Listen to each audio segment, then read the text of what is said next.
ஒரு நிமிட செய்தி தொகுப்புகளை பார்க்கலாம். முதலாவதாக, தூய்மை பணியாளர்களின் அனைத்து கோரிக்கைகளும் படிப்படியாக நிறைவேற்றப்படும் என்று முதலமைச்சர் மு க ஸ்டாலின் உறுதியளித்துள்ளார். தூய்மை பணியாளர்களுக்கான உணவு திட்டம் அனைத்து நகர பகுதிகளுக்கும் விரிவுபடுத்தப்படும் என்று முதலமைச்சர் மு க ஸ்டாலின் அறிவித்துள்ளார். சென்னையில் தூய்மை பணியாளர்களுக்கு உணவளிக்கக்கூடிய திட்டத்தை முதலமைச்சர் மு க ஸ்டாலின் தொடங்கி வைத்தார். சென்னை கலைவாணர் அரங்கில் நடைபெற்ற நிகழ்ச்சியில் முதலமைச்சர் மு க ஸ்டாலின் தூய்மை பணியாளர்களின் உணவை சாப்பிட்டு ருசி பார்த்தார்.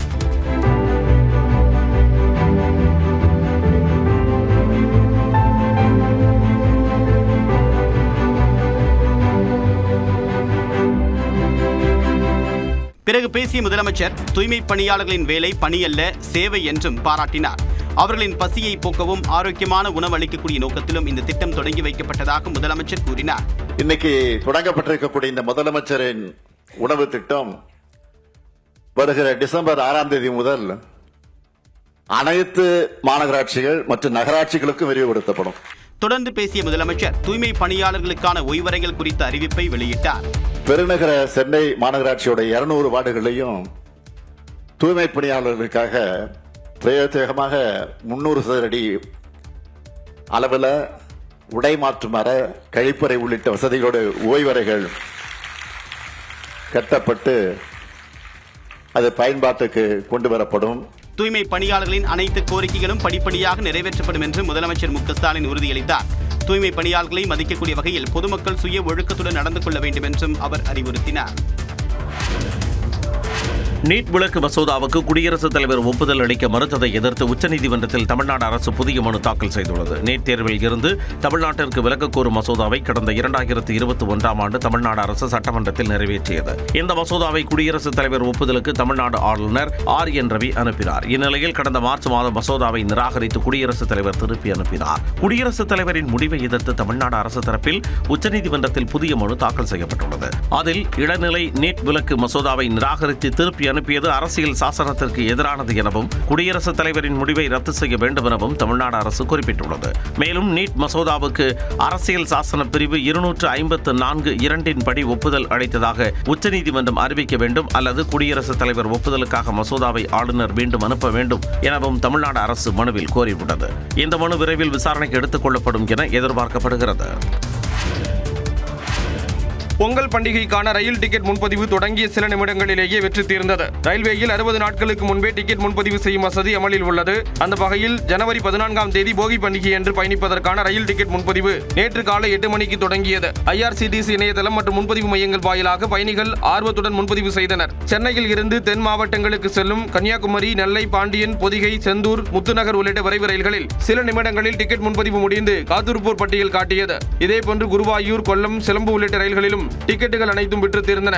சென்னை சென்ட்ரலில் இருந்து ஈரோடு, கோயம்புத்தூர், நீலகிரி செல்லும் விரைவு ரயில்களிலும் டிக்கெட்டுகள் அனைத்தும் முன்பதிவு செய்யப்பட்டன. இதனால் ரயில் நிலைய வளாகத்தில் டிக்கெட் முன்பதிவு செய்ய காலை முதல் நீண்ட நேரம் வரிசையில் காத்திருந்தவர்கள் ஏமாற்றமடைந்தனர். இந்நிலையில் பொங்கல் பண்டிகை நாளில் புறப்படுவதற்கான ரயில் டிக்கெட் முன்பதிவு இன்று நடைபெறுகிறது.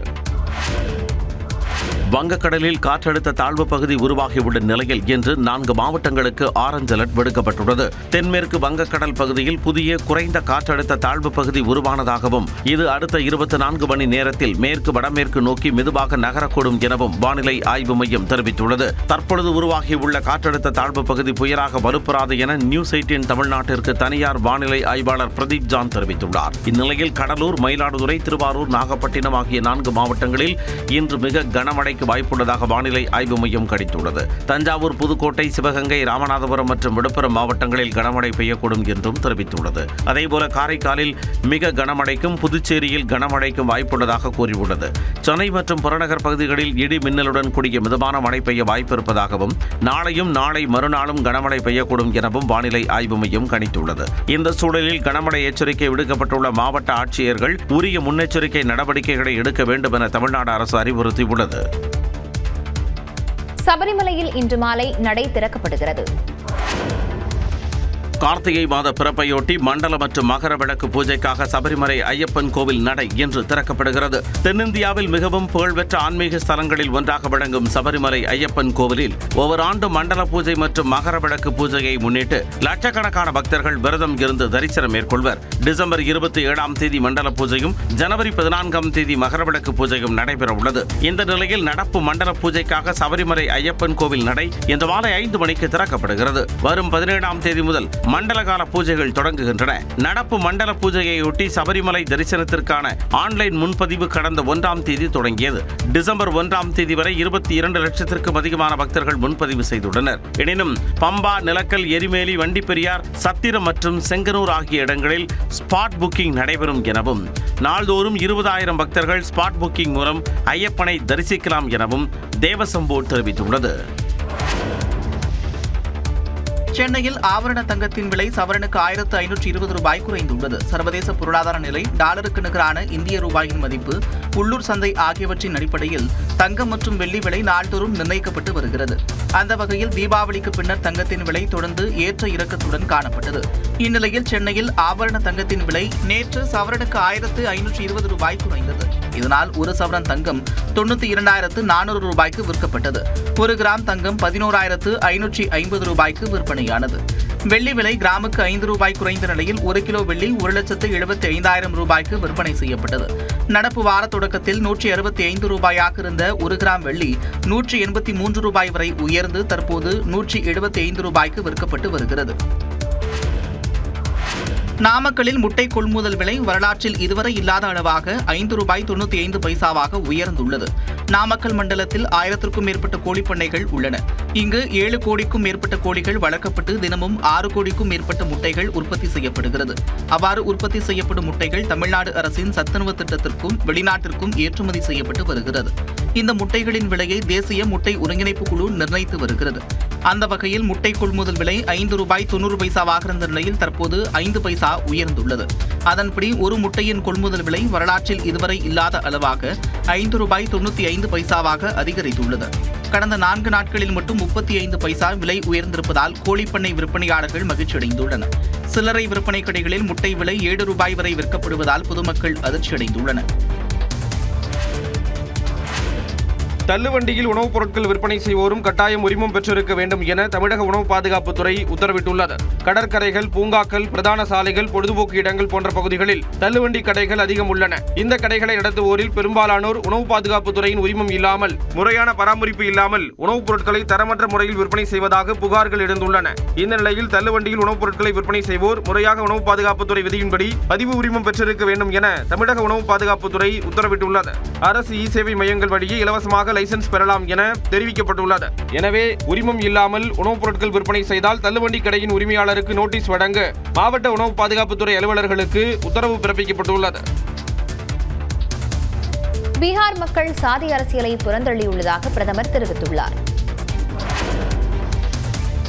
பீகார் மட்டுமல்ல, ஒட்டுமொத்த நாடும் காங்கிரஸ் கட்சியை நிராகரிக்கும் என பிரதமர் மோடி கூறியுள்ளார். குஜராத் மாநிலம் சூரத்தில் நடந்த நிகழ்ச்சியில் உரையாற்றிய பிரதமர் மோடி பீகார் மக்கள் சாதி அரசியலை பின்னுக்கு தள்ளிவிட்டதாக குறிப்பிட்டார். 10% जितने वोट का फर्क है, 10%, ये बहुत बड़ी बात है जी। बिहार के लोगों ने इस सांप्रदायिक जहर को भी विकास की राह पर चलते हुए पूरी तरह नकार दिया है. தொடர் தோல்விகளால் காங்கிரஸ் தொண்டர்கள் சோர்வடைந்துள்ளதாகவும் காங்கிரஸ் கட்சியை யாராலும் காப்பாற்ற முடியாது என அவர்கள் கூறுவதாகவும் பிரதமர் பேசினார். एमएमसी मुस्लिम लीगी माओवादी कांग्रेस देश तो अस्वीकार कर चुकी है, वे अपनी पार्टी को भी पराजय के कारण समझा नहीं पा रहे हैं और इसलिए सरल रास्ता ढूंढ लिया है.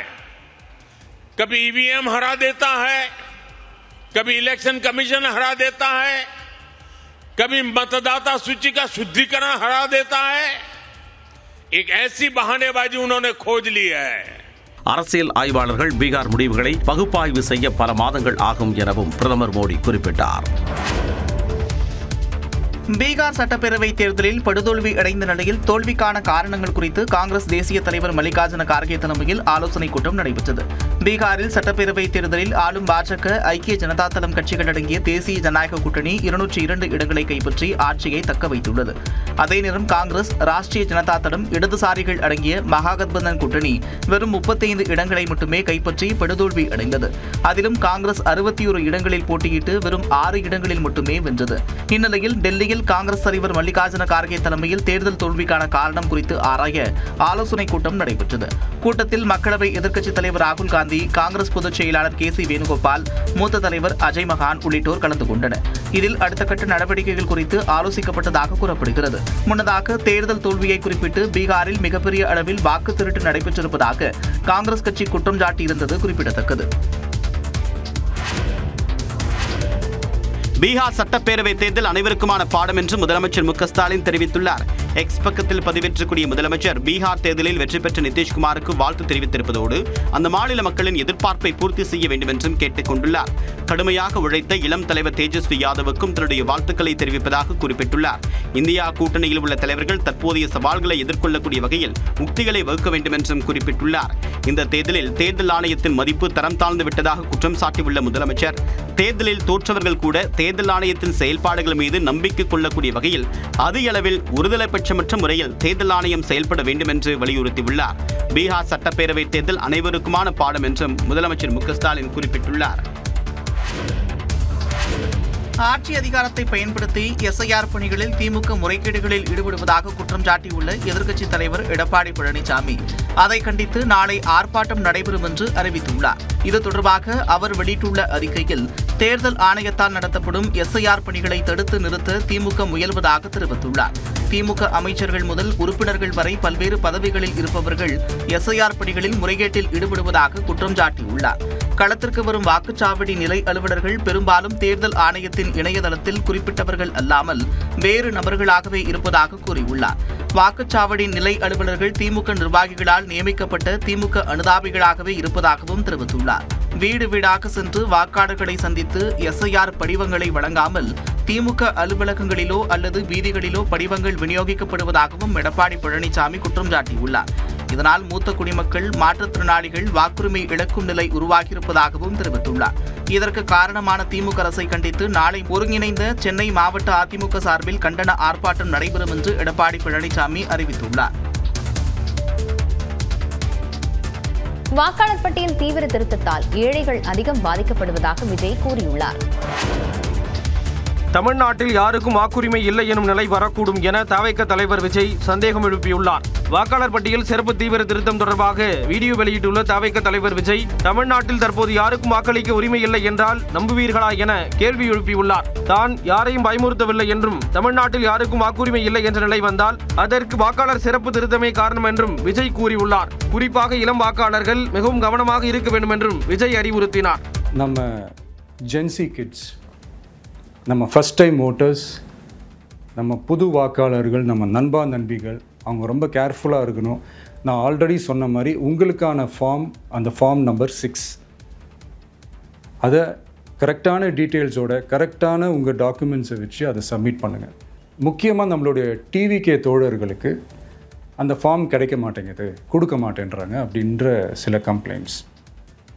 இது யார் பண்ணுறாங்க அப்படின்றது நான் தான் சொல்லி தெரிய வேணும்னு ஒன்றும் அவசியம் இல்லை. உங்களுக்கு இந்த 6,36,00,000 வாக்காளர்களுக்கு ஒருத்தர் விடாமல் இந்த ஒரே மாதத்துக்குள்ளே எப்படி எல்லாருக்குமே அந்த ஃபார்ம் போய் ரீச் ஆகும்?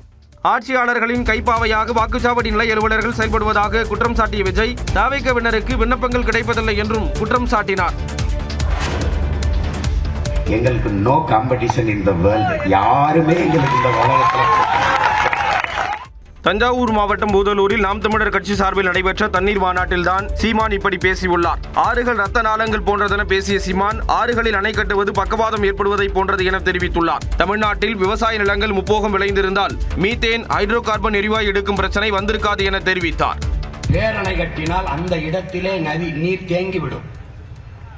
இப்ப உடலிலே ரத்த நாளங்கள் ஓடுகிற போது இந்த இடத்திலே ஒரு தடுப்பு ஏற்பட்டால் அதை ஆங்கிலத்தில் ஸ்ட்ரோக் வந்தது என்கிறோம். கை கால் செயலிழந்து விழுகிறது.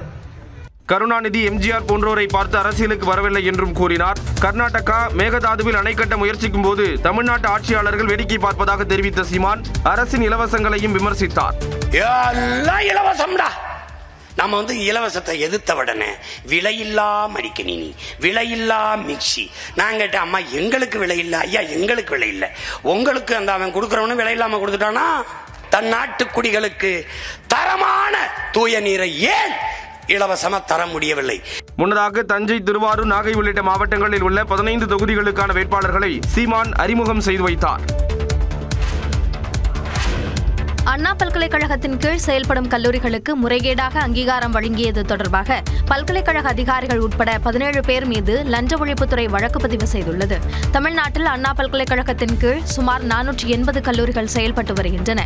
இந்த கல்லூரிகளில் பேராசிரியர்கள் ஒன்றுக்கும் மேற்பட்ட கல்லூரிகளில் ஒரே நேரத்தில் பணிபுரிவது போன்று போலியாக கணக்கு காட்டப்பட்டிருப்பதாகவும், விதிமுறைகளை பின்பற்றாமல் லஞ்சம் பெற்றுக்கொண்டு கல்லூரிகளுக்கு அங்கீகாரம் வழங்கப்படுவதாகவும் குற்றச்சாட்டு எழுந்தது.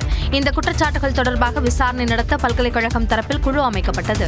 அதில் 224 தனியார் சுயநிதி கல்லூரிகளில் 353 பேராசிரியர்கள் ஒன்றுக்கும் மேற்பட்ட கல்லூரிகளில் ஒரே நேரத்தில் பணிபுரிவது போன்று போலியாக கணக்கு காட்டப்பட்டிருப்பது அம்பலமானது. மேலும் கல்லூரிகளில் உட்கட்டமைப்பு வசதிகளை ஆய்வு செய்யாமலேயே அவற்றிற்கு அங்கீகாரம் வழங்கியதும் உறுதியானது.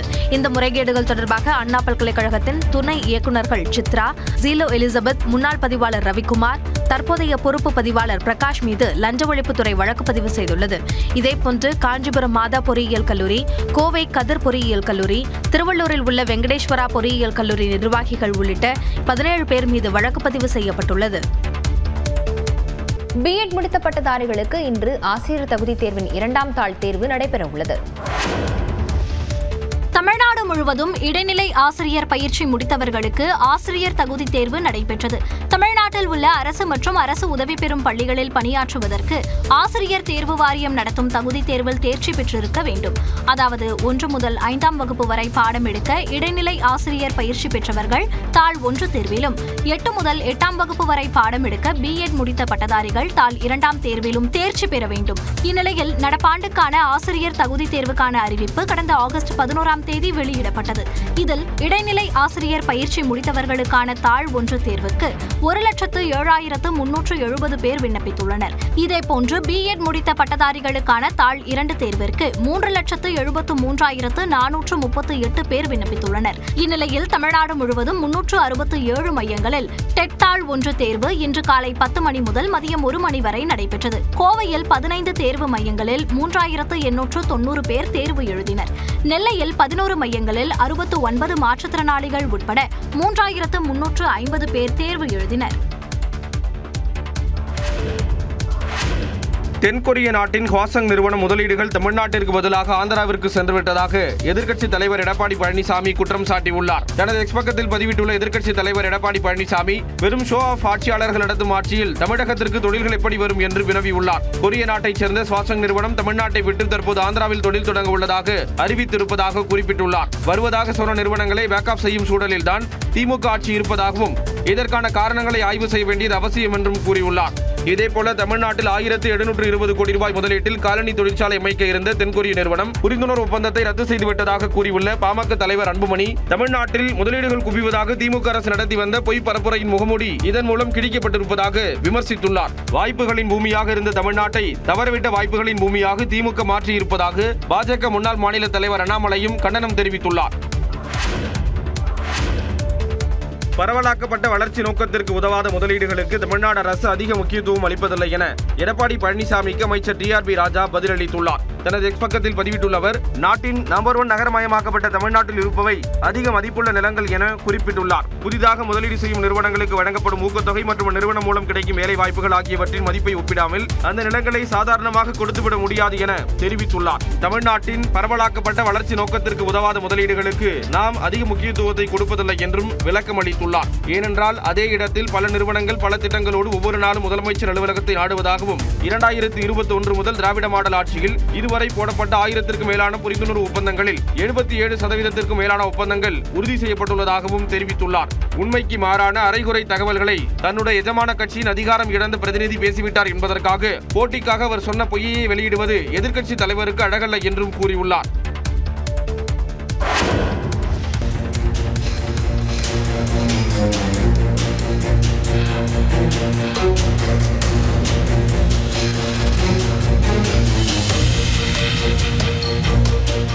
சென்னை தியாகராய நகரில் அடுக்குமாடி குடியிருப்பின் 2வது தளத்தில் தீ விபத்து ஏற்பட்ட போது அந்த வழியாக சென்ற நபர் ஒருவர் தனது உயிரை துச்சமென மதித்து பல உயிர்களை காப்பாற்ற உதவியுள்ளார். பசுல்லா சாலையில் மங்களா என்ற பெயரில் உள்ள அடுக்குமாடி குடியிருப்பின் 2வது தளத்தில் திடீரென தீ விபத்து ஏற்பட்டு கரும்புகை வெளியேறியது. ஆனால் அங்கு யாரும் இல்லை. புகை வருவதை அறிந்து 3வது மாடியில் வசிப்போர் அச்சம் கொண்டனர். தகவல் அறிந்து சென்ற தீயணைப்பு வீரர்கள் மீட்கும் பணியில் இறங்கினர். அடுக்குமாடி குடியிருப்பு முழுவதும் லாக்கர் சிஸ்டம் அமைக்கப்பட்டுள்ளதால் தீயணைப்பு வீரர்கள் உள்ளே செல்ல முடியாமல் திணறினர். பின்னர் ராட்சத ஹைட்ராலிக் ஏணிகள் வரவழைக்கப்பட்டு பால்கனியில் இரும்பு கேட்டை கட்டர் மூலம் வெட்டி எடுத்து உள்ளே நுழைந்து மீட்புப் பணியில் ஈடுபட்டனர்.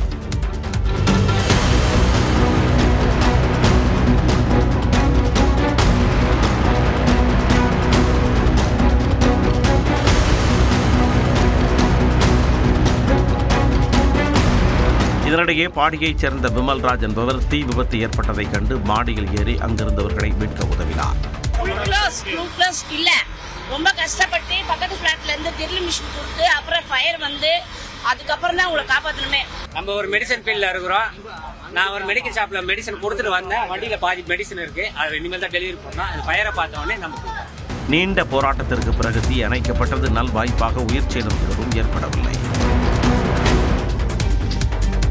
ராணிப்பேட்டை மாவட்டம் அரக்கோணம் மத்திய தொழில் பாதுகாப்பு படை பயிற்சி பள்ளியில் படைப்பிரிவு வீரர்களுக்கான 50வது பயிற்சி நிறைவு விழா நடைபெற்றது. அரக்கோணத்தை அடுத்த தக்கோலம் பகுதியில் செயல்பட்டு வரக்கூடிய மத்திய தொழில் பாதுகாப்பு படை பயிற்சி பள்ளியில் நாட்டின் பல்வேறு மாநிலங்களைச் சேர்ந்த மத்திய தொழில் பாதுகாப்பு படை வீரர்கள் பயிற்சி பெற்று வருகின்றனர்.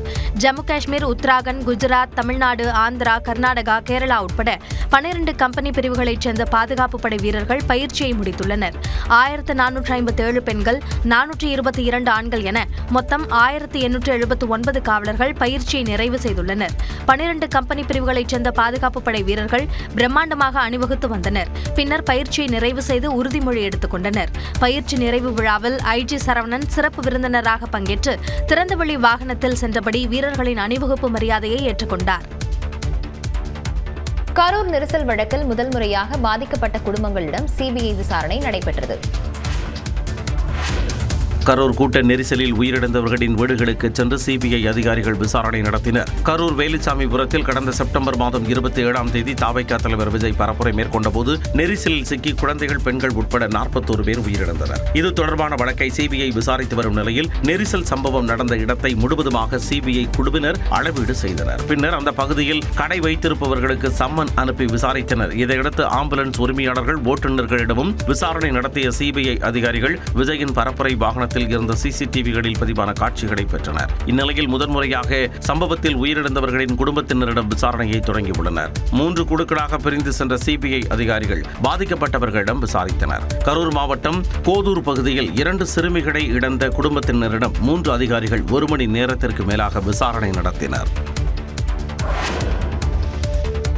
நியூஸ் 18 தமிழ்நாடு தொலைக்காட்சி செய்தி எதிரொலியாக திருவாரூர் மாவட்டத்தில் சம்பா மற்றும் தாளடி நெற்பயிர்களை காப்பீடு செய்ய நவம்பர் 30ஆம் தேதி வரை கால அவகாசம் நீட்டிப்பு செய்து உத்தரவு பிறப்பிக்கப்பட்டுள்ளது. திருவாரூர் மாவட்டம் முழுவதும் நடப்பாண்டு சுமார் 2 லட்சம் ஏக்கர் பரப்பளவில் சம்பா மற்றும் தாளடி நடவு மற்றும் நேரடி விதைப்பு பணிகளில் விவசாயிகள் ஈடுபட்டு வருகின்றனர். பயிர்கள் சாகுபடி செய்யப்பட்டு சுமார் 50 நாட்களுக்கு மேல் ஆகும் நிலையில் சம்பா மற்றும் தாளடி பயிர்களுக்கு காப்பீடு செய்ய சனிக்கிழமை கடைசி நாள் என அறிவிக்கப்பட்டது. இச்சூழ்நிலையில் காப்பீடு செய்ய பல்வேறு சிக்கல்கள் நிலவுவதாக விவசாயிகள் புகார் தெரிவித்த நிலையில் இது பற்றிய செய்தி நியூஸ் 18 தமிழ்நாடு தொலைக்காட்சியில் வெளியானது. அதன் எதிரொலியாக பயிர்களை காப்பீடு செய்ய வரும் 30ஆம் தேதி வரை கால அவகாசத்தை நீட்டித்து தமிழக அரசு உத்தரவிட்டுள்ளது. இதனால் விவசாயிகள் மகிழ்ச்சி அடைந்துள்ளனர்.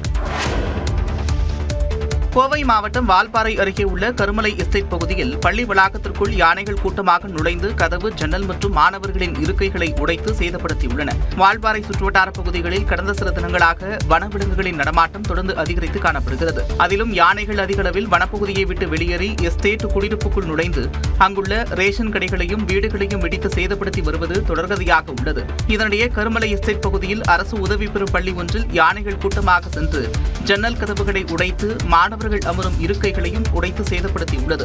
மாணவர்களின் பாடப்புத்தகங்கள், நோட்டுகளையும் சேதப்படுத்தியதோடு சத்துணவு கூடத்தில் இருந்த உணவுப் பொருட்களையும் சூறையாடின. இதனால் மாணவர்கள் அச்சமடைந்தனர். உடனடியாக வனத்துறையினருக்கு தகவல் தெரிவிக்கப்பட்டு யானைகளை அப்பகுதியிலிருந்து விரட்டினர். இதனையடுத்து ஆனைமலை புலிகள் காப்பக வனத்துறை வேட்டை தடுப்பு காவலர்கள் தொடர்ந்து அந்த யானைகளின் நடமாட்டத்தை கண்காணித்து குடியிருப்பு பகுதிக்குள் வராமல் பாதுகாப்பு பணியில் ஈடுபட்டு வருகின்றனர்.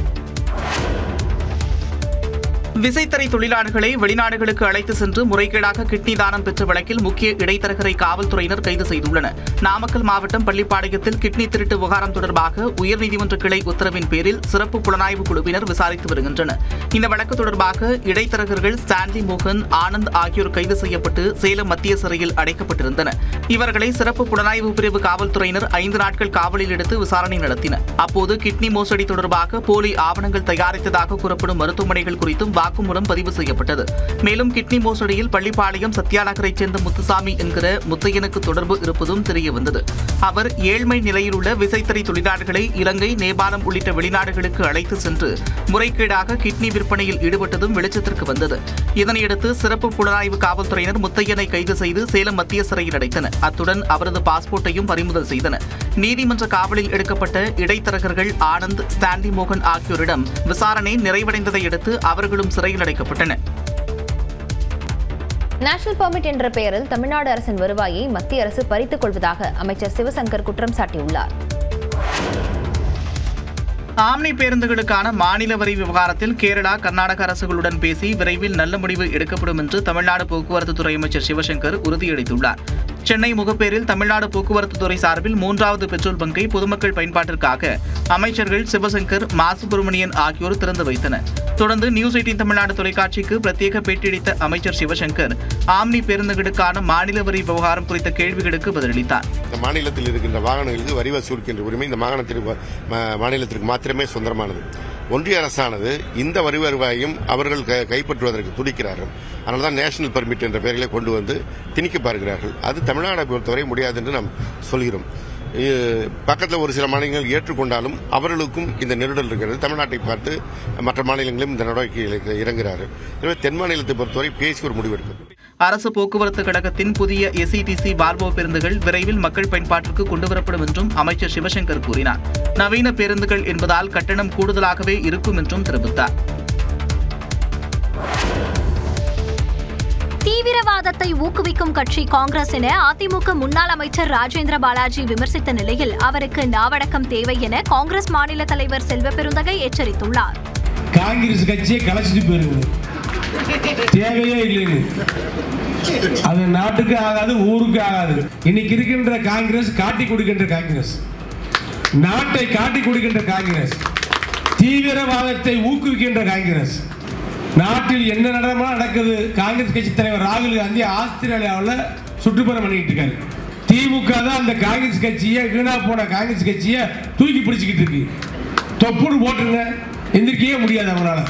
அதிமுக என்ன வரலாறு சொல்லுங்க? 53 வருஷம் ஆரம்பிச்சு 53 வருஷத்துல எத்தனை தோல்விகள், தொடர் தோல்விகள். காங்கிரஸ் ஆரம்பிச்சு எத்தனை வருஷம் ஆகுது? 140 வருஷம் ஆகுது. யாரை டாடின்னு கூப்பிடுறதுன்னு தெரியும். நாங்களே எங்க வீட்டுல இருக்கிறவங்க தான் டாடின்னு கூப்பிடுவோம். அந்த பண்பு கூட இல்லாத ஒரு மனுஷன் காங்கிரஸை பத்தி, எங்க தலைவர் ராகுல் காந்தியை பத்தியும் பேசுறாருன்னா வன்மையா கண்டிக்கிறோம். நாவடக்கம் வேணும், நாவடக்கம் வேணும். நாங்க நாகரிகமா பேசுறோம். நாங்க பேசினா தாங்க மாட்டீங்க. செங்கோட்டை கார் குண்டுவெடிப்பு தொடர்பாக குற்ற சதிச்செயல் பிரிவின் கீழ் டெல்லி காவல்துறை புதிதாக வழக்கு பதிவு செய்துள்ளது. டெல்லி செங்கோட்டை அருகே கடந்த 10ஆம் தேதி மாலை நிகழ்ந்த கார் குண்டுவெடிப்பில் 12 பேர் உயிரிழந்தனர், பலர் படுகாயமடைந்தனர். இந்த குண்டுவெடிப்பு தொடர்பாக சட்டவிரோத தடுப்புச் சட்டம் பிரிவு 16 மற்றும் 18, குண்டுவெடிப்பு சட்டத்தின் பல்வேறு பிரிவுகளின் கீழ் டெல்லி கோட்வாலி காவல்துறையினர் வழக்கு பதிவு செய்து விசாரித்து வந்தனர். இந்த சம்பவத்தில் காஷ்மீரைச் சேர்ந்த மருத்துவர்கள் உட்பட பலர் கைது செய்யப்பட்டனர். கார் குண்டுவெடிப்பு வழக்கு விசாரணையை தேசிய புலனாய்வு முகமையான NIA வசம் மத்திய உள்துறை அமைச்சகம் ஒப்படைத்ததை அடுத்து வழக்கு விசாரணை முடுக்கிவிடப்பட்டுள்ளது. செங்கோட்டை கார் குண்டுவெடிப்பு தொடர்பாக குற்ற சதிச்செயல் பிரிவின் கீழ் டெல்லி காவல்துறை புதிதாக வழக்கு பதிவு செய்துள்ளது.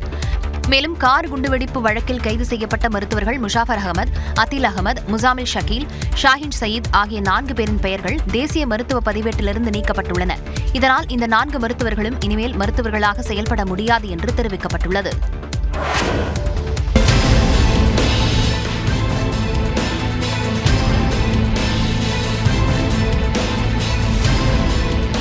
குஜராத்தின் நர்மதாவில் பிர்சா முண்டாவின் 150வது பிறந்தநாள் விழாவிற்கு வருகை புரிந்து பிரதமர் மோடிக்கு உற்சாக வரவேற்பு அளிக்கப்பட்டது. தெதியபாடாவில் நடந்த நிகழ்ச்சியில் பங்கேற்ற அவர் திறந்தவெளி வாகனத்தில் மக்களை சந்தித்தார். பிரதமரை வரவேற்கும் வகையில் பழங்குடியினர் மக்கள் தங்கள் பாரம்பரிய நடனங்களை ஆடினர்.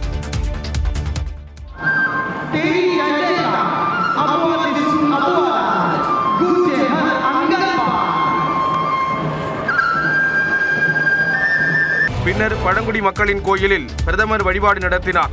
விழாவில் பேசிய பிரதமர் மோடி, பழங்குடியின மக்கள் உயரிய பொறுப்புகளுக்கு சென்று நாட்டை வழிநடத்த வேண்டும் என்பதில் மத்திய அரசு உறுதியோடு இருப்பதாக கூறினார்.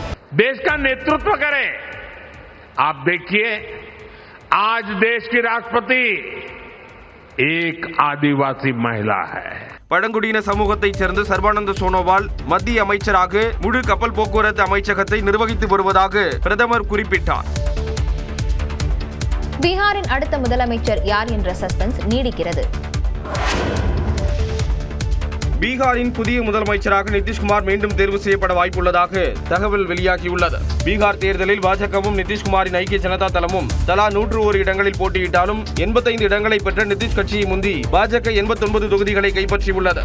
தேசிய ஜனநாயக கூட்டணி முதலமைச்சர் வேட்பாளரை அறிவிக்காமல் தேர்தலை சந்தித்த நிலையில் முதலமைச்சர் தேர்வு, ஆட்சி அமைப்பது உள்ளிட்ட விவகாரங்கள் குறித்து உள்துறை அமைச்சர் அமித்ஷா ஐக்கிய ஜனதா தளம் கட்சியின் செயல் தலைவர்களுடன் ஆலோசனை நடத்தியுள்ளார். பாட்னாவில் நாளை தேசிய ஜனநாயக கூட்டணி உறுப்பினர்கள் கூட்டம் நடைபெறும் நிலையில் அதில் நிதிஷ்குமார் மீண்டும் முதலமைச்சராக தேர்வு செய்யப்படலாம் என கூறப்படுகிறது. இதனிடையே நிதிஷ்குமாரை அவரது இல்லத்தில் சந்தித்த சிராக் பாஸ்வான் நிதிஷ்குமார் மீண்டும் முதலமைச்சர் ஆவார் என தான் நம்புவதாக கூறியுள்ளார்.